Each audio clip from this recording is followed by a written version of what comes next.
А во студиото разговарам со отец Кирил Видански. Добар ден, отец. Добар ден.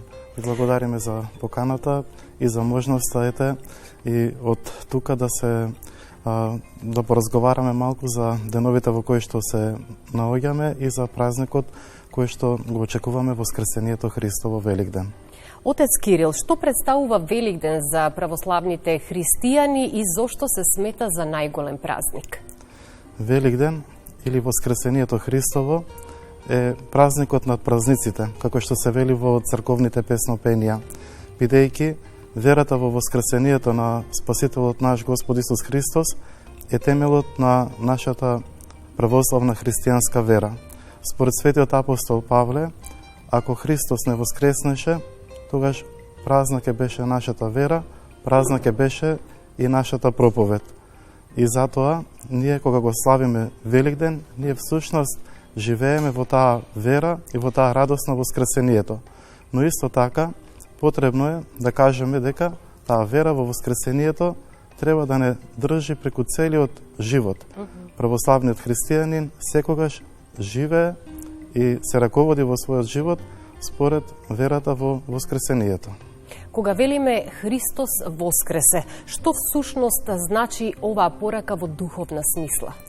Во духовна смисла, кога го исповедаме Христовото воскресение со поздравот Христос воскресе и кога на тоа одговараме на вистина воскресе, ние всушност го исповедаме тоа дека Бог го изврши спасителното дело за човекот и го спаси од гревот и човекот, но преку тоа го спаси и светот.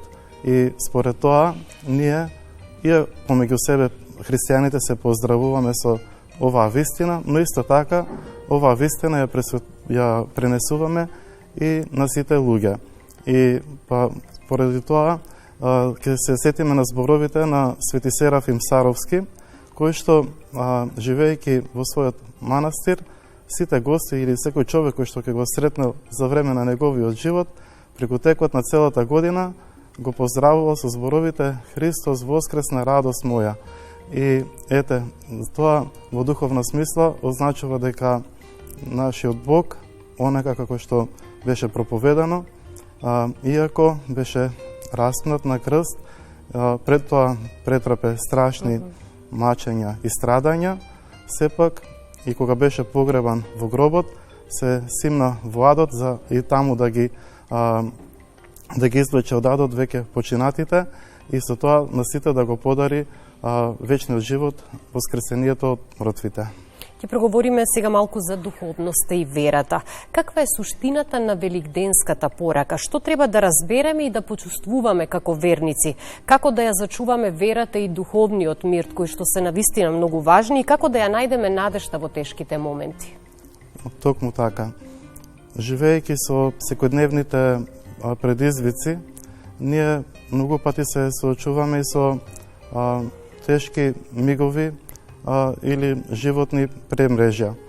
Но она што Светата Црква не учи, дека се во овој земен живот е привремено и минливо, дека нашиот дом за човекот, за човековата душа е во Царството Небесно. И поради тоа, живејќи во таа вера на Воскресението Христово, би требало православниот христијанин секогаш мирот да го пронаоѓа во верата во Бога. А ние колку и да се трудиме во текот на животот да го здобиеме тој мир во нешто друго, кое што е времено, земно или материјално, знаеме дека тоа, како што заминува временото материјалното, така ќе замине и тој мир. Но доколку го имаме мирот од Бога, тогаш ние ќе имаме таа вечна радост или вечна среќа, или како што во црковните богослужби и со црковен термин се нарекува вечно блаженство. Имено Спасителот Господ Исус Христос после своето воскресение, кога им се јавувал на апостолите, ги поздравувал со зборовите мир вам, мир на вас. И во црквата, во православните храмови за светите богослужби, она што најмногу за што се моли Светата Црква, тоа е за мирот во душата, мирот во срцата, но исто така и за мирот во светот. Затоа и ние како православни христијани можеме да кажеме слободно дека проповедувајќи вистината или верата во воскресението на Спасителот Господ Исус Христос, ние исто така го проповедаме и тој мир кој што е од Бога. Односно, исполнувајќи ги Божите заповеди да го возлюбиме Бога со сето свое срце, со сета своја душа и со сиот свој разум и да го возлюбиме својот ближен како себе си, ние секако дека и во тој случај ќе бидеме и миротворци. Блажени се миротворците, затоа што тие ќе се наречат синови Божи. Една од главните подготовки за Великден е токму Великденскиот пост. Колку е важен Великденскиот пост, кој не е само воздржување од храна, туку и нешто повеќе. Па сега кажете ми, што е најважно во подготовките за Великден, телесното или духовното прочистување? Кога зборуваме за постот воопшто, дали е тој духовен или телесен, дали се подразбира воздржување од силна или мрсна храна, или пак се подразбира духовен пост, односно насочување кон мислите во молитвата и кон добрите дела, ќе кажеме дека тој е подеднакво важен. Но она што треба да се дообјасни е дека телесниот пост, иако црквата установила своји правила за него, на кој начин, во кои денови и како да се пости, сепак постојат и одредени оправдани облажувања на постот. Кога да речеме има денови кои што се пости со храна на вода, односно подготвена храна без масло, и денови во кои што се јаде храна со масло, и други денови во текот на повеќедневните пости храна приготвена со масло и риба. И она што е разликата помеѓу телесниот и духовниот пост е во тоа што од оправдани причини телесниот пост може да ни биде ублажен според нашите телесни на некој начин и духовни сили, но сепак за духовниот пост ќе кажеме дека од него не може никој да не ослободи, бидејќи секој човек треба да се насочува кон тоа во своето срце, да има љубов во неговите мисли, да биде присутна молитвата и неговата волја да биде насочена кон правење на добри дела. Великденскиот пост пред празникот Воскресение Христово е период во кој што ние се подготвуваме за тој празник.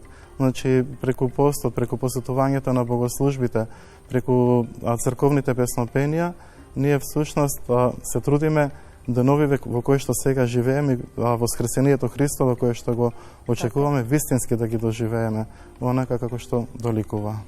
Би сакала сега да кажеме нешто и за символиката на Страстната седмица. Какво значење има Страстната седмица и кои се најважните денови што верниците треба да ги одбележат? Знаеме дека Велики петок се смета за најтажниот ден во христијанството. Страстната седмица е имено оваа недела, односно неделата пред Великден, и во неа црквата се споменува за сите настани кои што му претходеле на тој настан на Воскресението Христово.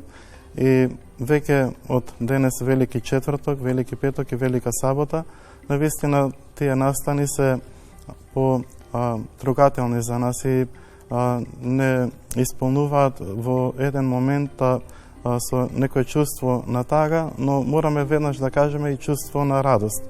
Затоа што ние наоѓајќи се денес и во Велики четврток и очекувајќи го утре Велики петок, кога го празнуваме погребението на Спасителот Господ Исус Христос, односно осимнувањето од крстот, ние веќе ја чувствуваме полека и близината на празникот дека наскоро Христос и ќе воскресне. Па според тоа, за како православни христијани, најправилно е да можеме да бидеме присутни на овие богослужби во храмовите кои што се одржуваат наутро и навечер, и преку молитвата во исто време да учествуваме во сите тие настани кои што се случиле пред повеќе од 2000 години, за потоа да можеме и ние вистински да го кажеме тој поздрав Христос воскресна и навистина воскресна. По Велики петок доаѓа и Велика сабота. Па би сакала да ве прашам како да ја разбереме тишината и духовната тежина на Велика сабота. Да, Велика сабота... Ден пред Великден. Да. во црковните богослужби на светата и божествена литургија која што ќе се служи на Велика сабота, се пее една црковна песна која што вели да молчи секоја твар. Значи, човечките зборови се недоволно моќни за да објаснат како тоа оној кој што го создаде светот и целата вселена лежи затворен во гроб. Навистина, апостолите и сите кои што ја слушале проповедта на Спасителот Господ Исус Христос на Евангелието кој што тој го зборуваше пред нив и чудата кои што ги правеше, не можеа да сватат како може оној кој што подари живот на секое создание да биде мртвов и затворен во гроб. И поради тоа веќе на Велика сабота се вели дека се мирува, се е во исчекување, се е во тишина на некој начин. И поради тоа Велика сабота е во исто време ден после Велики петок, после тоа распнување и погребение, но исто така и ден во очекување на Воскресението Христово. Има многу обичаи и традиции кај народот за Великден, па би сакала да ве прашам само кратко да ми одговорите дали традицијата може да ја замени верата или двете одат заедно? Традицијата би кажал дека можеби е неоделив дел од верата. Ние секогаш ќе кажеме свештениците дека најважното е таа вера која што прави чуда. Но исто така, кога човекот вистински верува и вистински го исповеда Бога, ние секако знаеме дека традицијата е присутна во секој дом, па и во секој православен живот. Но секако дека не смееме да дозволиме да внимаваме, да зачуваме и да практикуваме некоја традиција, без да ја знаеме пораката на тоа или символиката. Можеби конкретно овде ќе ја споменеме великденската трпеза, во која што секако е присутно великденското јајце и ние како православни христијани, пазејќи таа традиција, може да ги приготвуваме тие великденски јајца, но никогаш да не ја знаеме нивната символика. Кога ќе знаеме дека символиката на великденското јајце е именно воскресението на Спасителот Господ Исус Христос од гробот, тогаш знаењето со традицијата едно со друго се надополнуваат.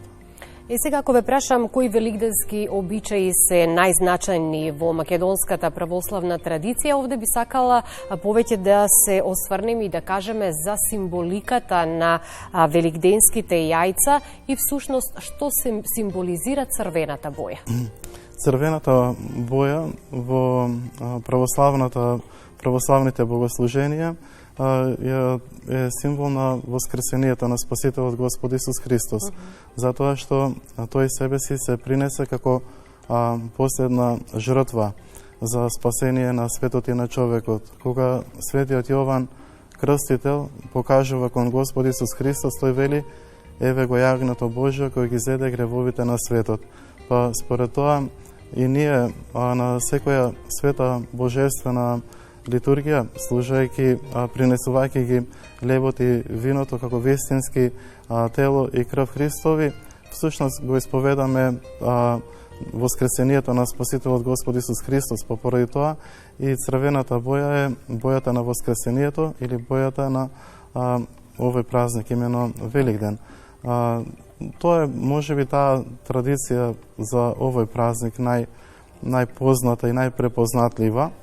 И секако дека поздравувањето со поздравот Христос воскресна, навистина воскресна, од Великден до Спасовден е тој убав и благочестив обичај, кој што ние како православни христијани никако не смееме да го забораваме. Отец Кирил, која е вашата великденска порака до сите наши гледачи? Што да понесеме во срцето за време и по овој празник и како да продолжиме по Великден, всушност како да ја задржиме духовната радост и мирот во семејството, но и во нашето секојдневие и комуникацијата со другите луѓе. Пораката за овие празнувања и секако за празникот Великден е она кое што го спомнавме пред малку. Односно, секогаш да се сеќаваме на зборовите на Спасителот Господ Исус Христос, радувајте се и мир вам. Значи, секогаш таа вера во воскресението да биде нашата водилка во животот. Единствено на тој начин ќе можеме да го поминеме животот овде на земјата и мирно, но исто така и радосно. Но човекот не може да биде самиот на себе извор на мирот и на радоста. Вистинскиот извор на мирот, на радоста, на животот, секогаш тоа е во Бога. Па ете, нека преку овој празник, преку овој разговор, сите православни христијани во своите души бидат исполнети со љубов, со мир и со радост. Ви благодарам многу за гостувањето. Среќни великденски празници. Ми беше задоволство. Среќни великденски празници на сите.